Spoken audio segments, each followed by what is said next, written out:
Sino-sino ba yung mga rider na kalimitan na nasasangkot sa aksidente? So ano-ano mga klaseng rider yung mostly na nasasangkot sa aksidente? It's been a while, hindi ako nakapag-motovlog. Ayaw ha. So instead na keep distance, nilagay ayaw ha. Makikita at ma-observe nyo dito sa Tagum City, lahat ng mga tricycle dito, ang kulay ay green. Yan yung traffic light dito. So the common way na gagawin natin, kasi mataas pa yung oras, kasi connected naman yung daan dito eh. Kung wala kang focus talaga sa pagmamaneho, matik yan. Ayun, nadidisgrasya.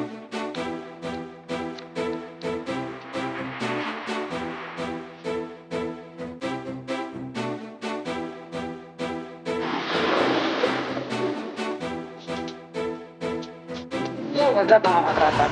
Meron ba?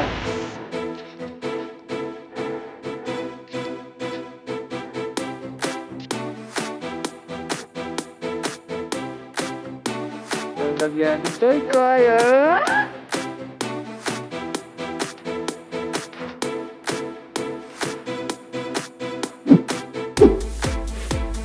So, mic check, mic check. So, ayan, magandang gabi po sa lahat. Sa mapagpalang gabi po. So, it's been a while, hindi ako nakapagawa ng vlog. Kasi nga, maraming ginagawa. At saka nagkasakit din ako. Kaya, matagal akong hindi nakagawa ng long videos or pag-vlog dito sa aking YouTube channel. And, now, welcome back. Meron akong i-share sa inyo isang vlog. Magandang topic, especially kung ikaw ay nagra-ride or ikaw ay isang rider. So, sa video na ito, pag-uusapan natin. Ang topic natin is all about yung mga common mistakes or yung mga common reason at sa mga characteristic ng isang rider or attitude din when it comes sa pagra-ride ng isang rider, kung bakit sila nai-involve mostly sa disgrasya o lapitin sila ng disgrasya. Bago nga pala ang lahat, binabati ko po kayo na isang maligayang Pasko. And salamat din sa mga sulit natin mga subscribers dito at sa mga taga-suporta. Isang maligaya and fruitful na Pasko sa inyo lahat. So kung gusto nyo ang ganitong klaseng video, huwag kalimutang mag-like, mag-comment sa huli, panoorin nyo ito, and also pag-share na lang din. At sa mga bago pa lang dito sa aking YouTube channel, huwag kalimutang mag-subscribe and click the bell para updated kayo sa mga bago nating uploads. So, here is it, panoorin nyo ito hanggang matapos. Ano-ano ba ang mga common characteristic, mga habits ng isang rider kung bakit sila nai-involve sa iba't ibang disgrasya o aksidente sa daan. So ayan, good morning mga katropaps. It's a great day. So today is Friday. So again, nandito ako sa La Pilipina na high school, na kung saan ay hinatid ko ulit yung aking kapatid sa kanyang eskwelahan. And how's your day? Kumusta kayong lahat dyan? It's been a while, hindi ako nakapag-motovlog dahil medyo marami lang yung ginagawa. So sa mga oras ito is nasa alas 6:30 na ng umaga. And ito yung situation sa umaga sa amin dito sa Tagum City. Once again, shoutout sa lahat po ng mga solid na subscribers natin at saka solid na tagapanood sa ating mga ginagawa mga vlog. Ayaw ha. Ayaw ha. Ang galing yung note na sa likuran ng bao-bao. Ayaw ha. So instead na keep distance, nilagay ayaw ha. So as you can see, makikita at ma-observe nyo dito sa Tagum City, lahat ng mga tricycle dito, ang kulay ay green. So kulay green yung mga tricycle namin dito, yung public utility tricycle namin dito, na kung saan yun po ang color coding ng tricycle dito sa amin. Yan yung basic na public transportation dito sa amin sa Tagum City, yung tricycle na green ang kulay. So today, ano ba yung magiging topic natin? Nabulol pa. Ano ba yung magiging topic natin sa araw na ito? So magiging topic natin sa araw na ito is sino-sino ba yung mga rider na kalimitan na nasasangkot sa aksidente. So ano-ano mga klaseng rider yung mostly na nasasangkot sa aksidente? So ayan, kayo anong mga naiisip nyo na mga rider na mostly na laging nasasangkot sa mga aksidente? So ayan, ang pinakauna at number 1 dyan is yung kamote rider. Lahat naman alam natin yung kamote rider ay nasa kanya yung karakteristik ng lahat ng reckless rider, no? So lahat ng mga karakteristik na ginagawa na isang reckless driving nasa kamote rider. So kung isa ka sa certified kamote rider ay matik yan, lagi ang lapitin ng disgrasya o mostly nasasangkot sa mga disgrasya yung mga kamote rider kasi wala yung pakialam sa nakakasabayan sa daan. Sa nila is yung para silang hari sa daan, yung feeling nila magaling sila, feeling nila nasa racetrack sila while nasa public roads na tumatakbo, di ba? Ganon yung karakteristik na isang kamote rider. So ano, di ba? Tama ako. Marami mga kamote ang nadadali o nadidisgrasya dahil sa kanilang pagiging kamote. So yun, ang isa, number 1 talaga yan. Pangalawa is yung mga lasing, nagmamaneho na lasing, diba? Kalimitan na didisgrasya is yung mga lasing na nagmamaneho. Alam mong nakainom ka, parang okay lang sa'yo, nagdadrive ka. Ang mahirap dyan, nakadisgrasya ka o ikaw yung nadisgrasya. Yung mahirap nga dyan is yung nakadali ka, diba? Dahil sa kalasingan mo, nagmaneho ka. Dapat naman kasi is kapag lasing ka, huwag kang magmamaneho. Gaya ng kasabihan, don't drink if you drive, don't drive if you drink. So huwag kang uminom kung alam mong magmamaneho ka pa pauwi, di ba? O dapat huwag kang magmaneho kung nakainom ka. Mas mainam kung nakainom ka talaga tapos alam mong uuwi ka pa magmamaneho, mas mainam matulog ka muna. So tanggalin mo muna yung pagkalasing mo sa sarili o sa katawan bago ka magmamaneho. For your own safety naman yan hindi lang sa sarili mo, pati rin sa mga makakasabayan mo sa daan. Kasi dalawa lang ang mangyayari dyan ikaw ang madisgrasya, ikaw madali o ikaw ang makadali, di ba? So ayan, yan yung traffic light dito. So ang gagawin natin, dahil pwede tayo mag right turn dito, so the common way na gagawin natin kasi mataas pa yung oras, pwede tayong lumiko dito. Then yung iba yan, ginagawa ng mga tricycle, lumiliko doon kasi right way din, pwedeng mag right way doon. So ang ginagawa ko, minsan dito ako liliko kasi connected naman yung daan dito lusutan lang So ito yung mga iskinita na pwede mong daanan dito sa amin. So yan, yung mga lasing na rider, kalimitan mostly fatal yung mga ganyan, yung lasing na nagmamaneho, kalimitan nadidisgrasya, talagang dead ang mangyayari kasi hindi mo kontrolado yung katawan mo sa isipan mo kaya mo, pero yung katawan mo bumibigay na dahil sa kalasingan.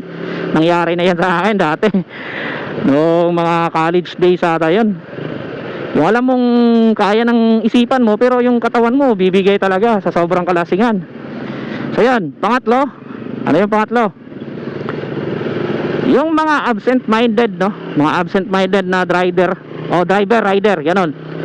Kung ikaw isa sa absent-minded o hindi nakafocus sa daan, kung wala kang focus talaga sa pagmamaneho, matik yan, lapitin ka talaga ng disgrasya. Kasi kapag absent-minded ka, gaya yan. Kapag absent-minded ka, gaya yan, may biglang liliko, yung isipan mo hindi nakafocus sa daan kasi lumilitaw sa ibang bagay. So ayun, nadidisgrasya, lalong lalo na kung medyo mabilis yung patakbo mo, di ba? Tapos ikaw wala sa focus yung pagmamaneho mo, automatically magkukos siya ng disgrasya o aksidente sa di inaasahang pangyayari, di ba? Okay, the worst scenario is yung makabangga ka o makadali ka, di ba, sa daan. Gaya lang din na yan ng lasing. So yan ang pangatlo, absent-minded or hindi nakapokus sa pagmamaneho. Nasa ibang dimension yung pag-iisip while nagda-drive, di ba? So magkakos yun ng disgrasya. And yun, pangatlo na yun, absent-minded. Pangapat is yung kabado magmaneho o kabado rider. Pinapangunahan ng kaba, laging kinakabahan while nagda-drive. Kung gano'n ang estilo mo, yung characteristic mo while nagda-drive, ay talagang lapitin ka din ng disgrasya o aksidente dahil nga sa kabado ang pag-iisip mo while nagda-drive. Kahit malayo pa, kinakabahan na sa, kumbaga, kita mo yung may tatawid, pangungunahan ka agad ng kaba. Kaya yung iba nadidisgrasya, lalong lalo na sa mga automatic na mga motor, pinapangunahan ng kaba na kung saan ay dahil sa kaba nila, instead na yung brake na likuran ang i-brake is yung sa harapan, kaya nagkokos siya ng slide or disgrasya kasi sudden brake na sa harapan ay hindi yun maganda. Kung ikaw ay isang rider, dapat kung magbe-brake ka, uunahin mo talaga yung sa likuran na brake bago yung sa harapan. Alalay na lang yung sa harapan kasi kung kabado ka, yun ang kalimitan nangyayari. Kaya nadidisgrasya, di ba? So dito sa ilalim ng flyover sa amin, gumagana na yung mga ganyan, yung mga traffic lights dito. Pero wala siyang numero, wala siyang number, wala siyang count na makikita nyo. Kundi, ayan, titingnan nyo lang kung saan ay pag yan, nag-una, ayun. Seconds lang yan eh. So, mabilisang abante yan kasi madali yung mag-ano. Kaya huwag kang patulog-tulog yan sa harap ng traffic light kasi madali lang yung count ng ano, madali yung mag-change yung traffic light dyan sa ilalim ng flyover, sa intersection ng sentro mismo dyan. So ayan, yan ang pangapat, kabado rider, diba? So sa tingin nyo, tama yung mga sinasabi ko. Una is yung pagiging kamote rider, pangalawa is yung kalasingan, pangatlo absent-minded, pangapat is yung kabado rider. So panglima, ano yung maaari natin idadagdag sa panglimang rider na kalimitan nasa sangkot sa disgrasya? Panglima para sa akin is yung mainitin ng ulo. Rider na mainitin ng ulo, kalimitan yun ang nasasangkot sa disgrasya. As you observe naman sa mga balita, di ba? Yung mga mainitin ng ulo, kung nagda-drive kayo, nagra-ride kayo, talaga, automatically lapitin din ng disgrasya kasi yung mga ganyan, yung mainitin yung ulo, konting ano lang yan, konting pitik lang ng ano, ng pagkakataon na maaaring ikagagalit nila, yun, magkukos talaga yan ng disgrasya, kagaya yung nang nangyari sa ano, no? Yung hindi naman siya nasagi, kumbaga muntikan lang pero medyo malayo naman kasi kung makita mo doon sa video yung nag-viral na yon is parang nasa dalawang dangkal pa lang yung pagitan, malayo pa. Galit na galit si kuya, hinabol yung sasakyan. Ayun, dahil sa kakahabol na disgrasya, di ba? So kapag mainit yung ulo mo, lapitin ka din yan ng disgrasya. So yan ang panglima para sa akin. Kung meron kayo idadagdag, paki-comment na lang sa ilalim mga katropaps. So andito ako sa Makasero, dito sa amin. So ito yung mostly na dinadaanan ko minsan, papunta sa amin, pauwi sa amin. So yan ang mga limang rider na kalimitan na nasa sangkot sa disgrasya. So kung tama yung mga sinasabi ko, comment down below at saka ano masasabi nyo sa mga limang iyon, di ba? Kung tama ba yun o hindi. At kung meron man kayong idadagdag, paki-comment na lang din sa ibaba mga paps. And yan, kung bago ka pa lang dito sa aking video, don't forget to like, share, and comment down below. And subscribe mga amigo mga amiga. And also click the bell para updated kayo sa mga bago nating uploads. Yo! It's a good morning. It's a great morning. So parang hindi siya uulan. Makulimlim lang. Malamig yung panahon, di ba? So, kumusta mga katrapaps? Lalo sa mga sulit nating mga subscribers. Salamat sa suporta at saka sa mga UK Rider. Again, shoutout sa inyong lahat. Thank you very much sa sulit na suporta at panonood.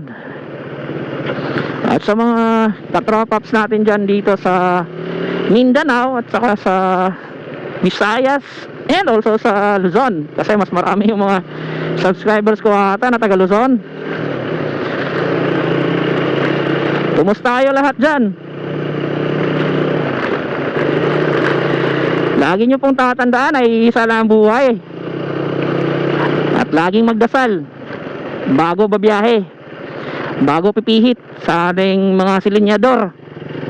Kasi malaking bagay po yung pagdadasal. Kasi ako, araw-araw bago ako babiyahe, bago ako sasampa sa motor ko, lagi ako nagdadasal.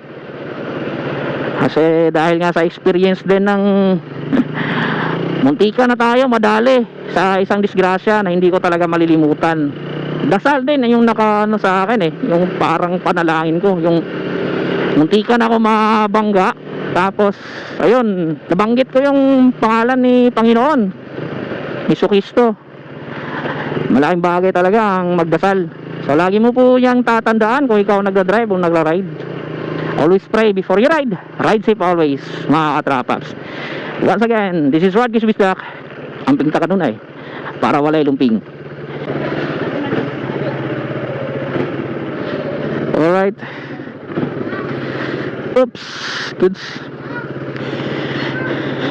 Yan. Salamat sa katanaw. Peace out.